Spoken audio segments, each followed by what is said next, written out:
इसलिए मेरी मम्मी का प्रश्न है कि गृहस्थ में रहते हुए बुढ़ापे को सार्थक कैसे बनाएं? गृहस्थ में रहते हुए बुढ़ापे को सार्थक कैसे बनाएं? श्रावक के योग्य कार्य करें। 6 आवश्यक कार्य हैं श्रावकों के। प्रभु की पूजा करें, स्वाध्याय करें, गुरु की उपासना करें, दान दें, अपनी शक्ति के अनुसार तप करें, त्याग करें, देव पूजा, गुरु उपासना, स्वाध्याय और संयम का पालन करें। अब बुढ़ापा आ गया है तो बुढ़ापा आते ही नियम बना ले। अष्टमी चतुर्दशी को आप उपवास करें, रात्रि में चारों प्रकार का आहार का त्याग हो जाए, प्रतिमा का अभ्यास करें। यदि प्रतिमा नहीं है तो तीर्थ वंदना शुरू कर दें। सबसे पहले टीवी मोबाइल छोड़ दें। जो खाने के प्रति तीव्र लालसा रहती है, ये खाना वो खाना, उस इच्छा को कंट्रोल करना सीखें और धार्मिक वातावरण में अपना अधिक समय बिताने की कोशिश करें।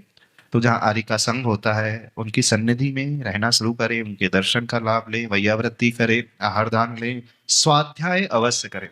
विशेष रूप से वृद्धावस्था में परिणामों को संभालने के लिए प्रथमान योग ग्रंथ का आलंबन अवश्य लेना चाहिए।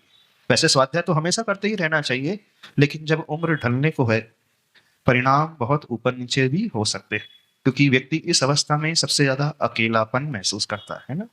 बच्चे सेटल हो जाते हैं, छोड़ करके कहीं चले जाते हैं, अथवा दिन भर दुकानदारी में लगे रहते हैं, घर में कोई बात करना पसंद नहीं करता है, सब अपने अपने में मस्त रहते हैं।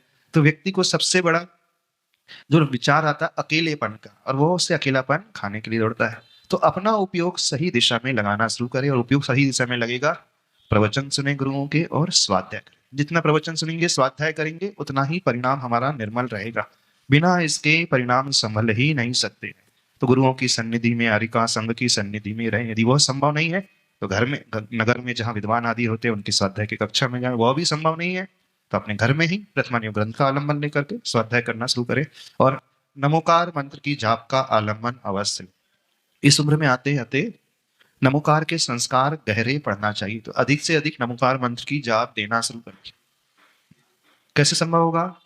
तो पहले जिससे मन इधर उधर भटकता है, अथवा जो पुरानी आदतें लगी हैं घूमने फिरने की, टीवी आदि देखने की, उससे बचने की कोशिश करोगे तो यह संभव हो पाएगा।